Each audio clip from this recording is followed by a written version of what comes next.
Antes de la fiesta de la Pascua, sabiendo Jesús que su hora había llegado para que pasara de este mundo al Padre, como había amado a los suyos que estaban en el mundo, los amó hasta el fin. Y cuando cenaban, como el diablo ya había puesto en el corazón de Judas Iscariote, hijo de Simón, que le entregase, sabiendo Jesús que el Padre le había dado todas las cosas en las manos y que había salido de Dios y a Dios retornaba o a Dios iba, se levantó de la cena y se quitó su manto y tomando una toalla se la ciñó. Luego puso agua en un lebrillo y comenzó a lavar los pies de los discípulos y a enjugarlos con la toalla con que estaba ceñido. Entonces vino Simón Pedro y Pedro le dijo: Señor, ¿tú me lavas los pies? Respondió Jesús y le dijo: lo que yo hago, tú no lo comprendes ahora, mas lo entenderás después. Pedro le dijo: no me lavarás los pies jamás. Jesús le respondió: si no te lavare, no tendrás parte conmigo o comunión conmigo. Le dijo Simón Pedro: Señor, no solo mis pies, sino también las manos y la cabeza. Jesús le dijo: el que está lavado no necesita sino lavarse los pies. Noten esa expresión: el que ya está lavado no necesita sino solo lavarse los pies, pues lo demás está todo limpio. Y vosotros limpios estáis, aunque no todos. Amén. Desde el capítulo 12 que estuvimos revisando el sermón pasado, Jesús señaló que la hora ha llegado o la hora había llegado. En Juan 12:23 dice: Jesús le respondió diciendo: ha llegado la hora para que el Hijo del Hombre sea glorificado. Y en eso nos basamos la reunión pasada. La hora ha llegado en que el Hijo del Señor sea glorificado. Y glorificado en el concepto de Juan es que sea crucificado, o sea, la cruz, aunque es dolorosa, va acompañada de gloria, según lo que nos manifiesta Juan el teólogo. ¿Por qué de gloria? Porque en la cruz va a ser vencido el poder de la muerte y el poder de la vida y la resurrección van a levantarse victoriosos. O sea, para la vida es necesaria la cruz, y la cruz va acompañada de gloria, porque es la gloria del unigénito del Padre que está ahí. Por eso que Él dice: ha llegado la hora. Y en el capítulo 13, si ustedes se dan cuenta, en el versículo 1, vuelve a indicar exactamente lo mismo. Dice: antes de la fiesta de la Pascua, antes de la fiesta de la Pascua, sabiendo Jesús que su hora había llegado para que pasase de este mundo al Padre. Acá Juan amplía el conocimiento de la hora ha llegado. En el capítulo 12 nos hablaba hasta la cruz, y ahora nos habla de más allá de la cruz, de retornar al Padre, a la gloria del Padre, sabiendo Jesús que su hora había llegado. En este punto, en el capítulo 13, vamos a iniciar.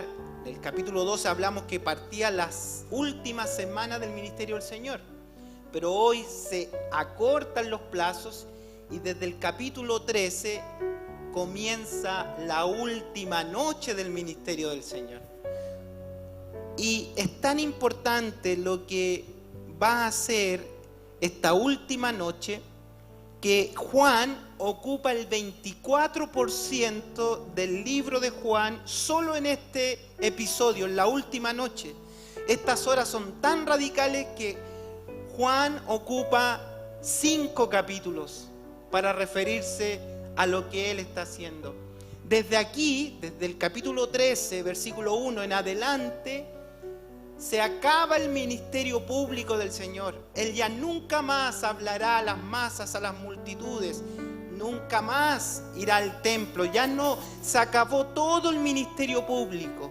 Y ahora el Señor está conmovido, su corazón está compungido. Llegan las últimas horas y su gran preocupación, la vamos a ver, son los suyos, son sus discípulos. Es la despedida final. Es como que usted supiera que el Señor le dice: Fernando, a las 6 de la mañana vengo por ti. Y yo sé que me quedan estas pocas horas porque a las 6 de la mañana voy a la gloria. Mi corazón está dichoso porque voy a volver y voy a estar en la presencia del Señor. Pero empiezo a mirar a los que me rodean. Imagínense yo que el Señor nos ha encargado pastorear esta iglesia. Y si el Señor me dijera: mañana, Fernando, te vas conmigo, yo diría: oh, qué hermoso, me voy, por fin voy a estar en la presencia del Señor. Pero miro a mi esposa, miro a mis hijitos, los miro a ustedes, y como quisiera en las últimas horas que me quiera traspasarle todo lo que siento. Decirles: sean fieles, guarden la palabra, sigan al Señor, no se desvíen, no flaqueen, cumplan su ministerio. Les empiezo a decir todo. Bueno, es exactamente lo que está haciendo el Señor estas últimas horas. Él quiere volcar todo lo que les dijo 3 años y medio con ellos, ahora se los quiere decir en la última noche. El corazón del Señor está pero apretado, pero quiere decirles todo y quiere ministrarlos. Y esta última noche, si ustedes lo revisan, van desde el capítulo 13, versículo 1 y 2, ahí sale como parte esa noche, y terminan en el capítulo 18, versículo 28. Mire, se los leo. Antes de la fiesta de la Pascua, sabiendo Jesús que su hora había llegado para que pasase de este mundo al Padre, como había amado a los suyos que estaban en el mundo, ¿ve? El Señor está hablando que Él los ama, y eso es el centro de este capítulo 13. Había amado a los que estaban en el mundo, los amó, dice, hasta el fin.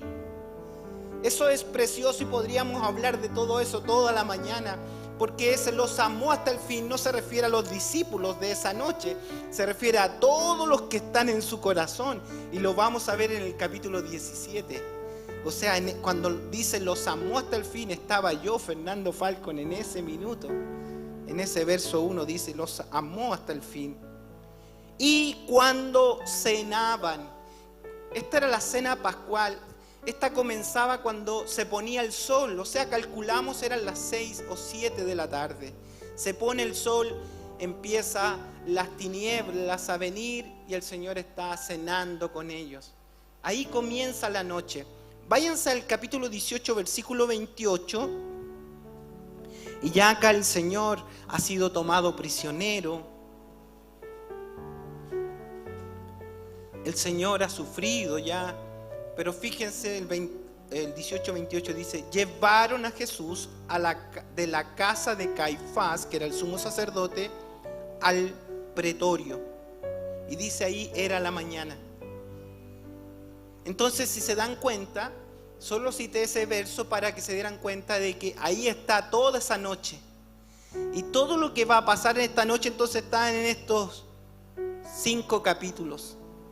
Y si pudiéramos seguir en esta subdivisión, sumergiéndonos en el Evangelio de Juan, si ustedes se dan cuenta, del 13 hasta el capítulo 16, o sea, del capítulo 13, 14, 15, 16, Jesús va a ministrar a sus discípulos. Y es lo que vamos a ver hoy y los próximos domingos. Cómo Jesús ministra a sus discípulos. ¿Qué ministra? ¿Qué les enseña? ¿Qué les dice? En el capítulo 17 vamos a encontrar la segunda porción de este ministerio privado con sus discípulos. Y en el capítulo 17 lo que va a hacer, va a interceder por sus discípulos. Y ya en el capítulo 18 vamos a ver que Jesús se entrega por sus discípulos. esta noche esto es lo que hace el Señor su última noche. Los ministra, intercede por ellos y finalmente se entrega por sus discípulos. ¿Por qué es tan importante entonces, si Él ha estado 3 años y medio hablándoles y enseñándoles, por qué es tan importante ministrarlos esta noche? ¿Por qué es tan importante? Porque el Señor había advertido, y no lo dice Juan, pero si lo buscamos en otro evangelio paralelo, en Mateo 26:31 dice, esa misma noche Jesús les dijo, todos vosotros os escandalizaréis de mí esta noche, porque escrito está, según lo que había dicho Jeremías, heriré al pastor y las ovejas del rebaño serán dispersadas. El Señor está con una conmoción tremenda, no solo porque viene la cruz, no solo porque viene una hora terrible para Él, y lo más terrible de la cruz es la división que jamás en la historia del universo se había provocado, que es la separación entre el Padre y el Hijo. Esa unidad eterna se rompe y cuando Jesús dice, Dios mío, ¿por qué me has desamparado? Elí, Elí, lama sabactani, ¿por qué me has desamparado?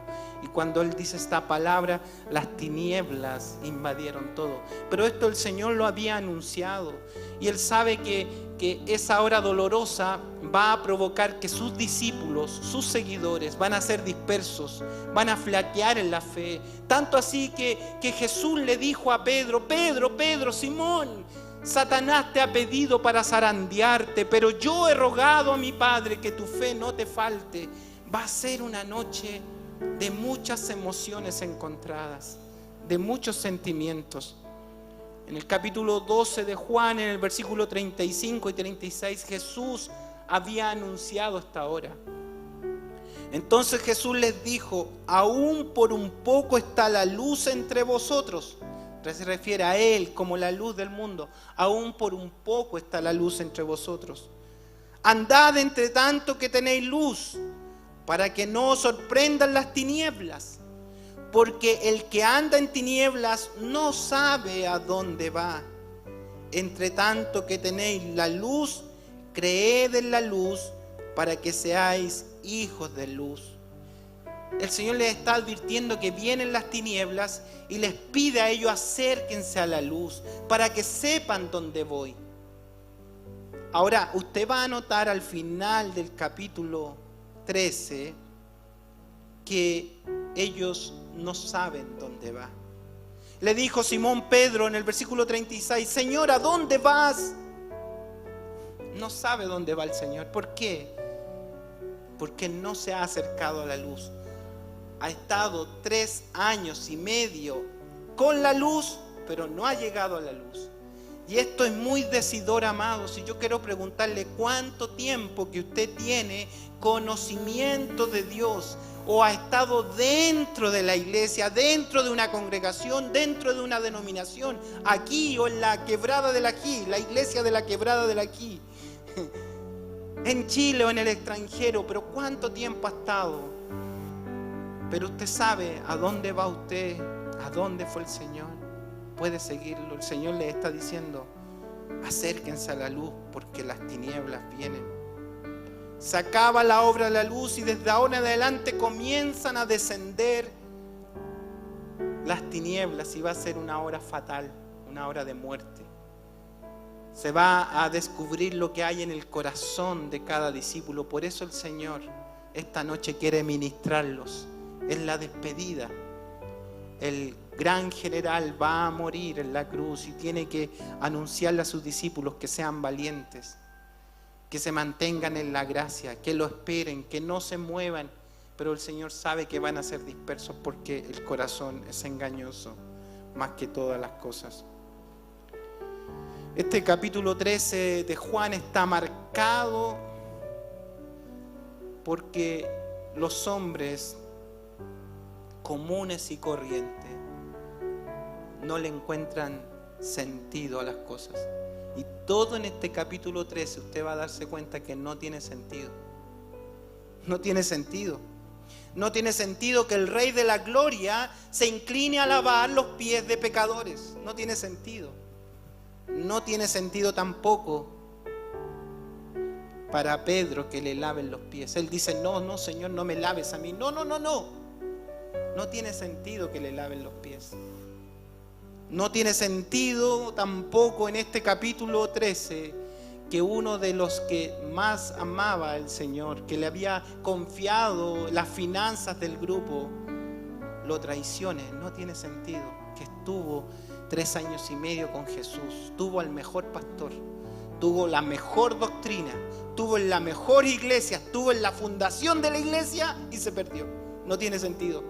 Para los que le echan la culpa a la iglesia, le echan la culpa al pastor, le echan la culpa a la doctrina, le echan culpa a la música, Judas tuvo todo lo mejor y se perdió. No tiene sentido. Y no tiene sentido que los discípulos no entiendan lo que Jesús les ha anunciado durante 3 años y medio. No lo comprenden aún. Creo que usted lo comprende mejor que los discípulos que estuvieron al lado de él no lo comprendían. Tanto así dijeron, no, Señor, nosotros estaremos contigo.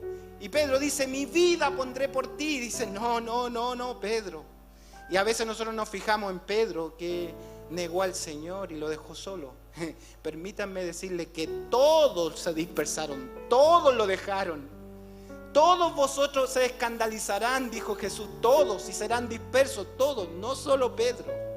Solo que Pedro, que es más impetuoso y decía las cosas, los otros se las guardaban, pero igual lo dejaron. No tiene nada de sentido. En todo, entonces, este sinsentido humano, el Divino Maestro está preocupado de ministrar a sus discípulos en esta noche, la última noche de su ministerio. Algo adicional también que tengo que decirles es que si usted revisa, Juan no se refiere a un hecho, pero que es relevante esta noche para los otros evangelistas. Juan no registra la Santa Cena. Nótelo, léalo, no encontramos la Santa Cena, no. Un hecho tan particular que el Señor tomó la copa, partió el pan y les dio a beber, dijo, este es mi cuerpo y hagan esto siempre. Instauró la Santa Cena, la Eucaristía. Pero Juan no lo expresa de esa manera. ¿Por qué no lo expresa? Porque Juan es un evangelio teológico y quiere que el hombre comprenda las verdades fundamentales del evangelio, y él no quiere transmitir una forma por otra forma. Dejamos la forma del judaísmo para venir a la forma del cristianismo. En ninguna parte del evangelio de Juan usted va a encontrar la forma o la estructura religiosa. Juan está diciendo, si yo le hablo de la Santa Cena, de la copa y del vino, estos como son cuadrados se les va a meter la copa y el vino y no van a entender el principio que hay detrás de la copa y el vino. Así hay muchos escuchando doctrinas, se saben las doctrinas, pero no han encontrado el espíritu de la palabra, el espíritu de la verdad. Pero Juan, magistralmente guiado por el Espíritu Santo, lo que hace acá en el capítulo 13 es mostrarnos la Santa Cena, pero con hechos prácticos. Que la Santa Cena es importante, no es que esté rechazando la Santa Cena, pero él está aplicando la Santa Cena. Vamos a encontrar la Santa Cena vertida en hechos prácticos, lo que significa el espíritu de la Santa Cena vertido en la comunión de los hermanos, en la comunión de la iglesia. No saco nada con hacer una solemnidad, vestirnos con traje y todo, poner el pan y el vino y todos andar en silencio, poner una música suave, participar del pan y el vino y no tener comunión. No sirve de nada. Pero lo que vamos a encontrar acá es que Él nos va a entregar 2 lecciones, entre otras muchas, pero yo elegí 2. Una lección de humildad y una lección de comunión. ¿Y qué es lo que es la Santa Cena? Una lección de humildad y una lección de comunión. Una lección de humildad porque me tengo que humillar ante el Señor, porque no soy nada y la gracia del Señor viene a mi vida por la sangre y por el cuerpo partido en la cruz del Calvario. ¿Qué es lo que es la Santa Cena? Es la comunión donde todos los pecadores que estábamos perdidos nos sentamos en torno a la mesa del Señor y comemos de su plan, y comemos y bebemos de su sangre por la fe. Entonces Juan lo va a hacer esta última noche, una lección práctica. Veamos lo primero, la lección práctica de la humildad en esta última noche.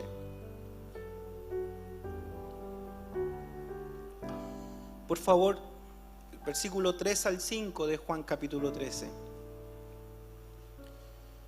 Sabiendo Jesús que el Padre le había dado todas las cosas en las manos, y note eso, sabiendo Jesús que el Padre le había dado algunas cosas, dice todas las cosas, principados, reinos, todo se lo entregó en sus manos. También, ¿qué sabía Jesús? Que había salido de Dios, o sea que de allá venía, y también sabía que volvía a Dios. Versículo 4, se levantó de la cena y se quitó su manto. Y tomando una toalla se la ciñó, se la puso en la cintura. Luego puso agua en un lebrillo y comenzó uno a uno a lavar los pies de los discípulos y a enjugarlos o a secarlos con la toalla que estaba ceñido.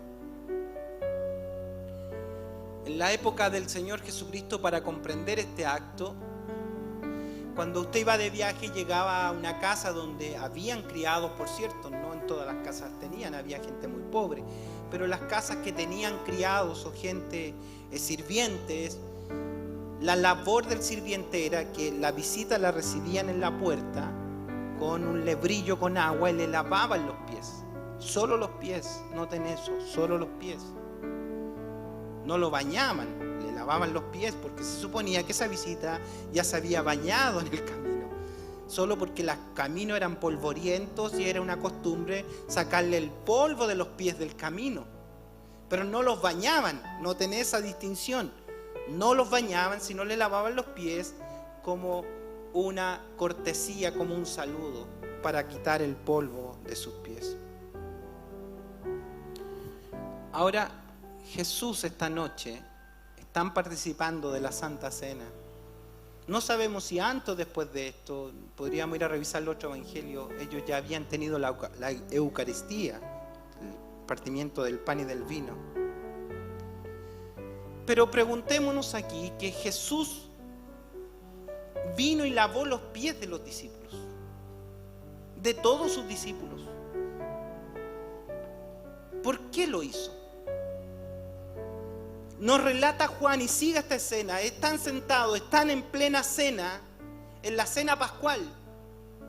Están en plena cena, conversando, el Señor está diciendo cosas y de pronto ven que el Señor se pone de pie. Ya había comenzado la cena y el Señor se pone de pie y todos lo miran extrañados. ¿Qué pasa? Y el Señor se saca su manto y en vez del manto toma una toalla y se la amarra a la cintura.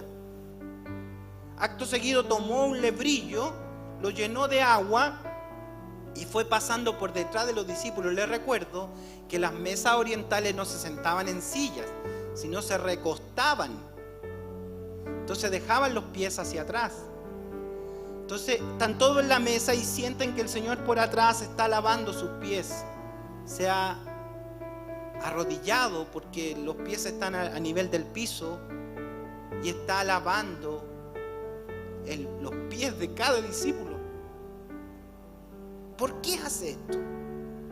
¿Qué intenta enseñarles?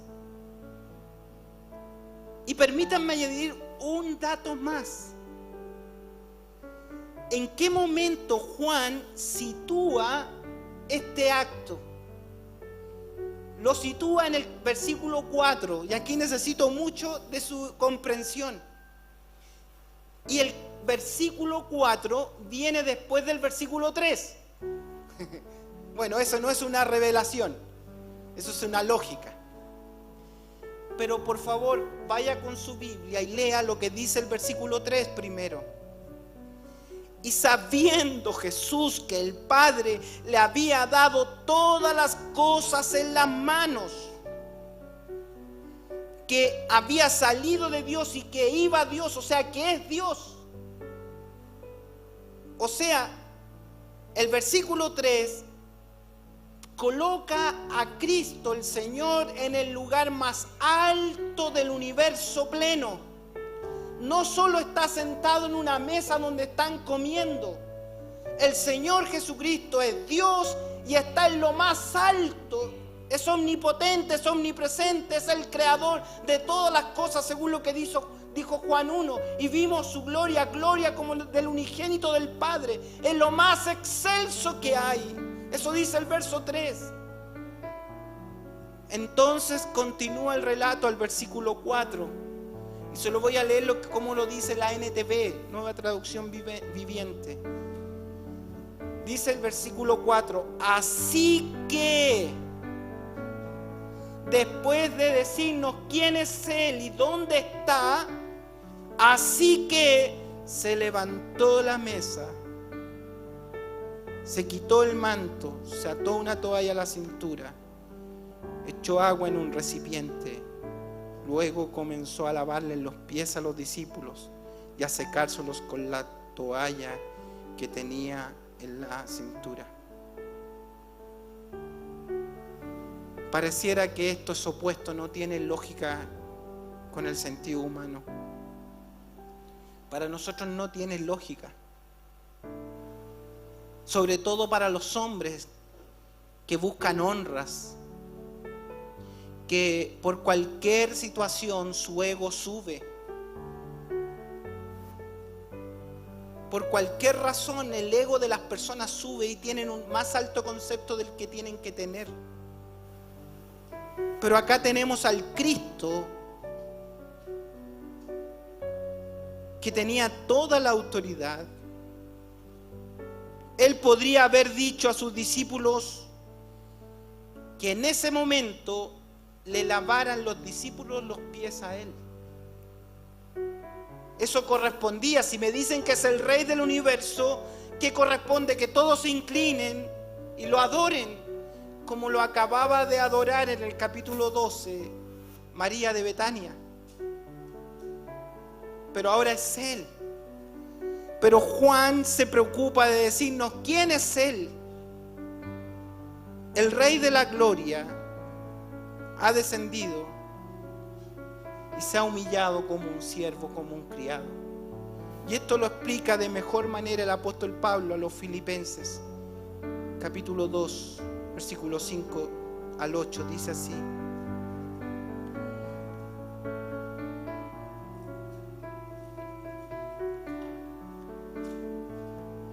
haya pues en vosotros este sentir que hubo también en Cristo Jesús, el cual, siendo en forma de Dios, no estimó en ser igual a Dios como cosa a que aferrarse, sino que se despojó a sí mismo. Esa última noche, el Cristo que va a la gloria es aquel que tiene todas las cosas en su mano. Es el Rey, no es el carpintero, no es el hijo de María, no es un hombre, es el Rey del universo que tiene todas las cosas en su mano. Podría haber decidido hacer así con sus dedos y haber desaparecido todo y nadie le hubiera dicho nada, porque es el Rey. ¿Por qué no lo hizo? ¿Por qué prefirió? ¿Por qué prefirió? ¿Por qué prefirió despojarse de todo eso que el Padre ya le había asignado? ¿Por qué decidió?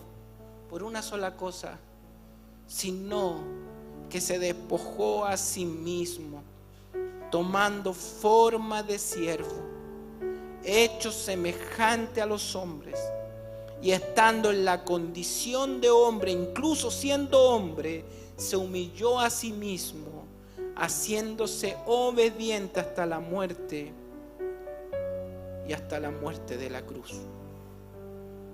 ¿Qué lo sujeta a esa condición? Pura gracia, puro amor, pura misericordia. Mi nombre estaba en su mente. Él prefirió descender hasta lo último y humillarse y lavar los pies de los discípulos. ¿Por qué está lavando los pies de los discípulos? ¿Qué quiere enseñarnos el Señor? ¿Por qué lo hizo? Podría haberlo evitado. Podría solo haber instaurado la Eucaristía y bastaba. ¿Qué importaba que le lavara los pies a 12 hombres que lo acompañaron y que no entendían nada y que en una hora más iban a dispersarlo, lo iban a dejar solo? ¿Qué importaba que le lavara los pies? Pero Él tenía que enseñarlo, Él tenía que ministrarlo, Él tenía que tocar el pie de los discípulos y que ellos sintieran su compasión, sintieran su amor, sintieran sus manos, sintieran su calor, sintieran que Él lo está afirmando, que Él le está quitando el polvo de los pies. ¡Wow! Eso se llama relación y es lo que a veces le falta a la cristiandad. Tenemos muchas formas, por eso es que no habla de la Eucaristía, Juan. Tenemos muchas fórmulas religiosas, pero lo que nos falta es sentir las cálidas manos del Cristo Redentor metiéndose en nuestros pies, acariciándonos, limpiándonos del polvo de nuestra vida, de nuestro caminar que es tan duditativo. Nuestros pies que pisan y van y caminan donde nosotros creemos que es bueno, pero que en definitiva nos alejan de Dios. Pero el Cristo mete sus manos y nos enseña que la vida cristiana es una vida de humildad, de humillación, o sea, reconocer que es el Rey que ha venido a buscarnos y sentir sus manos que nos toman los pies y nos levantan. Nada más. Fíjense lo que dice el versículo 12 al 17.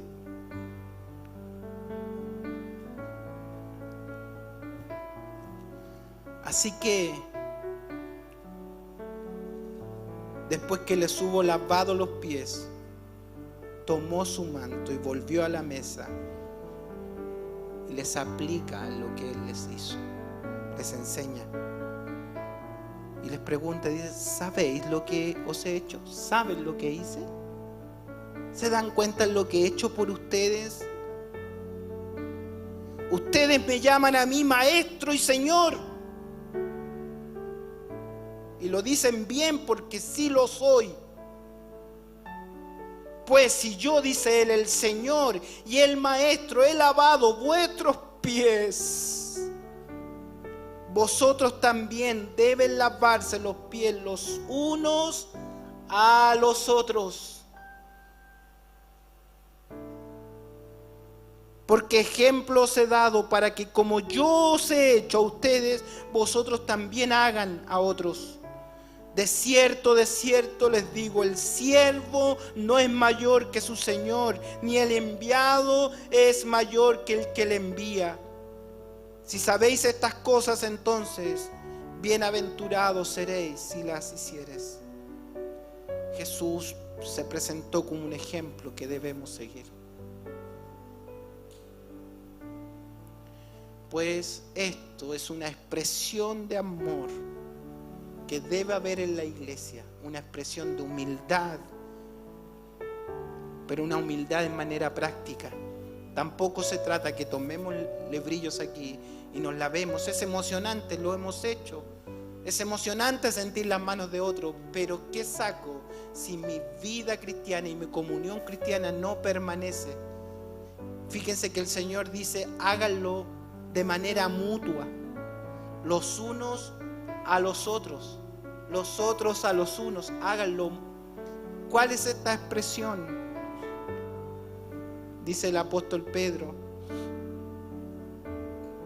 todos seamos sumisos unos a otros y revestidos de humildad. Revístanse de humildad. Y lo que más necesita la iglesia del Señor es humildad. ¿Pero qué es humildad? No es una forma de vestimenta. Humildad es reconocer lo que somos por la gracia del Señor. Jesús dijo,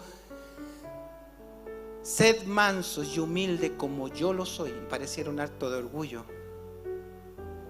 Humildad no es decir, es que yo no sé nada, es que yo no puedo nada, es que yo no siento nada, es que yo soy aquí. Eso no es humildad, eso es tontera. Humildad es decir, soy hijo de Dios, y no merezco ser hijo de Dios, pero Él quiso hacerme hijo de Dios. Por la gracia de Dios soy lo que soy.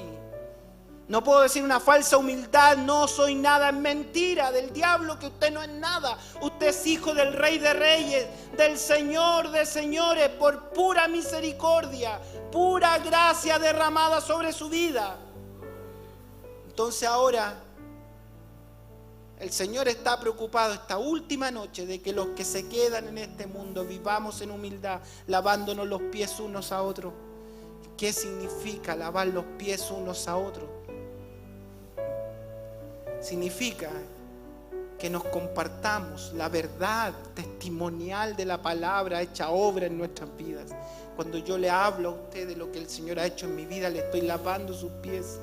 Cuando usted habla de la obra de Dios en su vida y me la comenta a mí, yo veo que la misma gracia que está en mí está en usted. Yo no hago diferencia, no lo miro a uno mejor, a otro peor. Eso sería lo peor que le puede pasar a una iglesia. Cuando empezamos a mirar a las personas con cara de sospecha. Cuando le conocemos la vida a todos y cada cual y recibimos a uno y a otros no, y nos llenamos de cuestionamiento. Esas iglesias están condenadas al fracaso. Cuando la iglesia se sustenta de cagüines, de comentarios, de cosas que van y vienen, están condenadas al fracaso. El Señor la última noche no les está hablando de cómo hacer las cosas. No le está diciendo háganlo con un himnario así o un tema acá. No, está diciendo ámense unos a otros. Vivan en humildad, lávense los pies como yo el Rey lo he hecho con ustedes. Ustedes háganlo unos a otros porque son lo que son por la gracia del Señor. Y cuando una iglesia reconoce que es solo la gracia del Señor la que ha actuado en la vida, usted mira al otro con compasión. Lo segundo que encuentro acá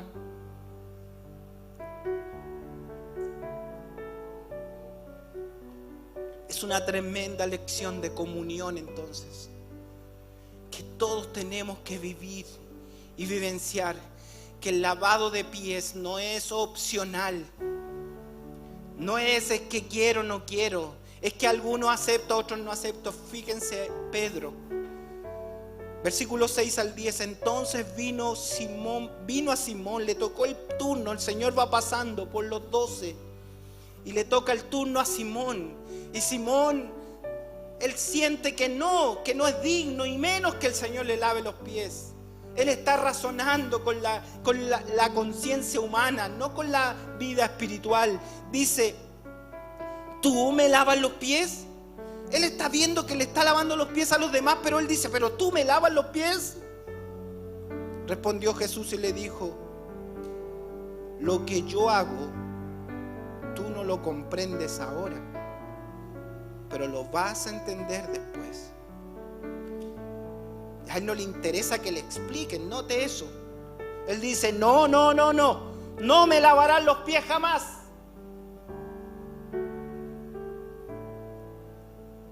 Jesús le respondió, si no te lavare, no tendrás parte. Esa palabra parte es comunión, unidad. No tendrás comunión conmigo. Y aquí vemos la otra cara de la moneda. El Señor está hablando de limpiar los pies, ¿verdad? Pero noten, ¿qué es lo que dice Pedro ahora? O sea, ¿cómo 3 años y medio cerca del Señor no comprende las palabras del Señor? Ahora Pedro le dice, Señor, entonces no me laves solo los pies, sino échame una bañada completa, las manos, la cabeza, lávame. Pareciera una buena petición. Jesús le dijo, el que está lavado. Note eso. El que está lavado no necesita sino solo lavarse los pies. No te estoy diciendo que lo laves completo. No le estoy diciendo que se laven completos. Le estoy diciendo que se laven los pies. Es distinto, ¿no? Pues está todo limpio. Y vosotros, el Señor lo declara, limpios están. ¡Wow! Ellos ya están limpios. Note eso, ellos ya están limpios. El Señor está solo lavando los pies, no el cuerpo completo, porque ya están limpios.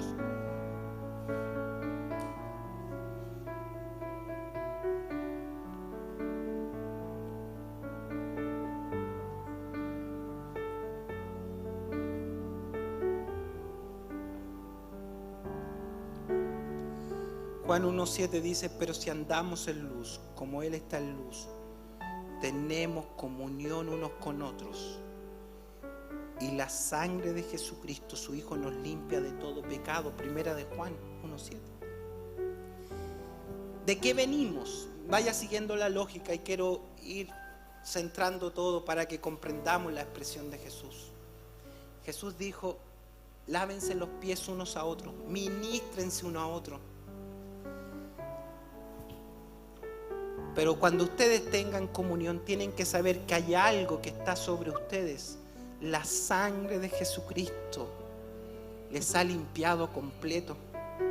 Juan 15:3 dice, ya vosotros estáis limpios por la palabra que les he predicado. La comunión, el lavamiento de los pies es para los que están dentro del reino, dentro de la iglesia. Y para estar dentro de la iglesia, usted tiene que haber sido limpiado por el poder de la palabra del Señor, por la sangre de Jesucristo. Cuando hablamos de lavar los pies, no hablamos de salvación, no hablamos de redención, no hablamos de regeneración, no hablamos de que el Señor le ha lavado todos sus pecados. Estamos hablando de sus pies, no de su cuerpo completo, no de su vida completa. Porque si llegó la gracia a su vida, la sangre de Jesucristo le lava y le limpia de todo pecado. Porque si andamos en la luz, ¿cómo puede estar usted en la luz? Cuando ha salido de las tinieblas a la luz.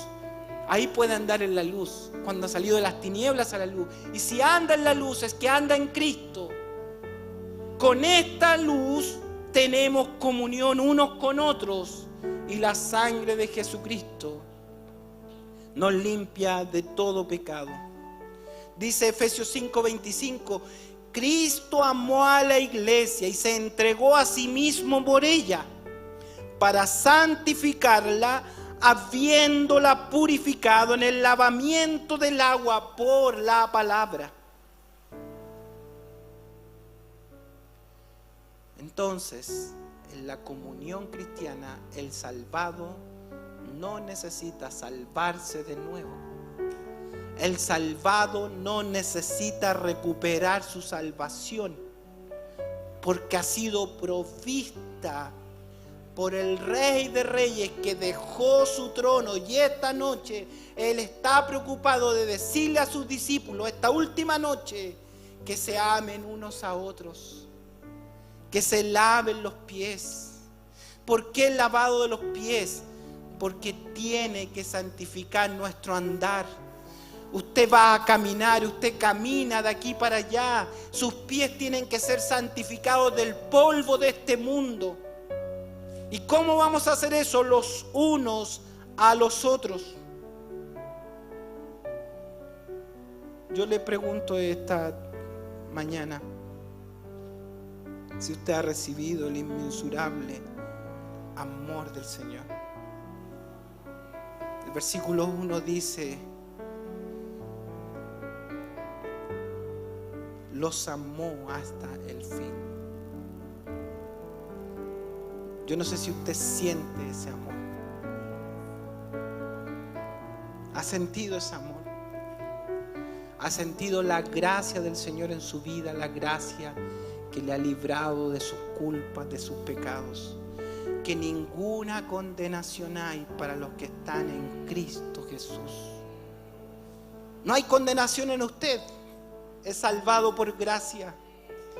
Y ahora, yo salvado por gracia, usted es salvada por gracia, usted es salvado por gracia, usted es salvado por gracia. Mire a su alrededor, mire alguno. mire a todos y vea si hay alguno aquí que haya sido salvado de otra manera, por la religión, por haber participado en la Santa Cena, por haber dado ofrenda. ¿Hay alguno aquí que haya sido salvo por otro camino? ¿Qué cree usted? Dígalo. ¿Qué fue que lo salvó? ¿Qué fue que lo lavó? ¿Qué fue que lo que lo limpió? La sangre de nuestro Señor Jesucristo. Entonces ahora, Jesús en el capítulo 13 nos dice a los que hemos participado de esta gracia, y este es el mensaje, la última noche del Señor, versículo 34. Un mandamiento nuevo les doy. Y lo tiene que decir como mandamiento, porque el hombre es insensato, porque el hombre es olvidadizo, porque el hombre se queda en este cuerpo, porque el hombre quiere estructurarlo todo, porque la religión quiere estructurarlo todo.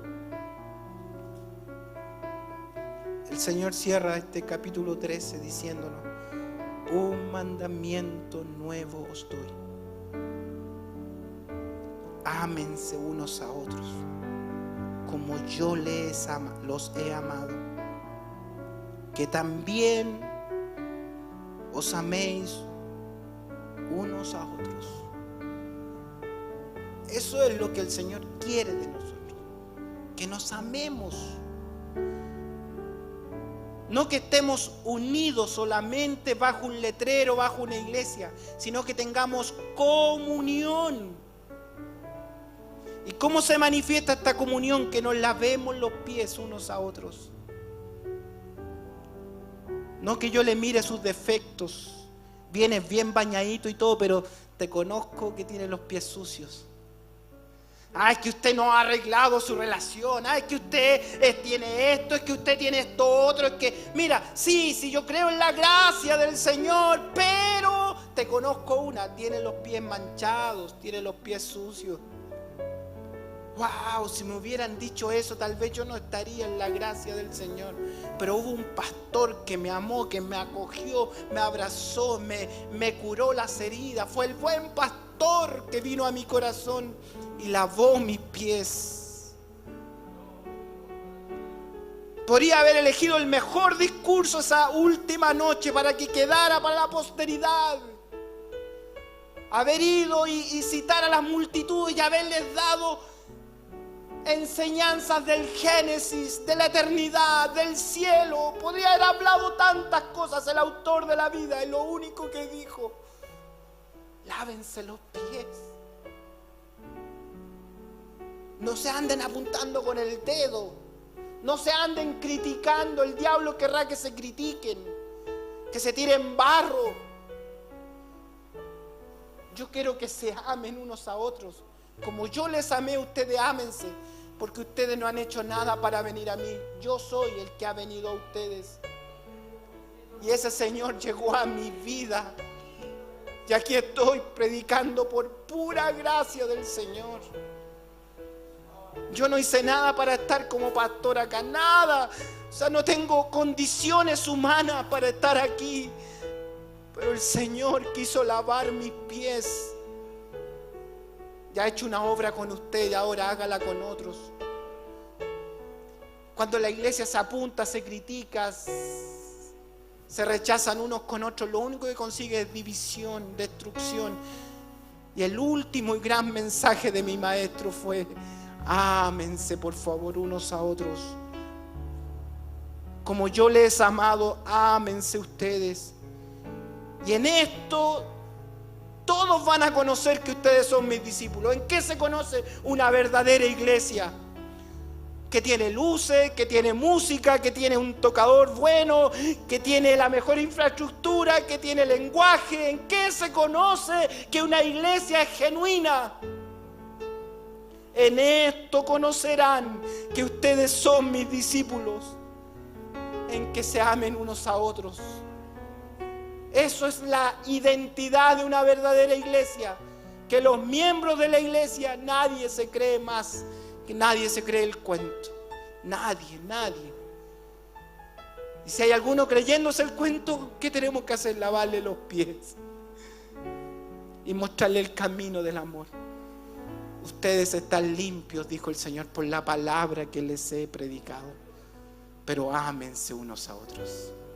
Esa es la identidad de la iglesia. Vamos esta mañana a orar. Yo creo que es un buen momento para agradecer lo que el Señor ha hecho por nosotros, lo que Él ha hecho en nuestras vidas.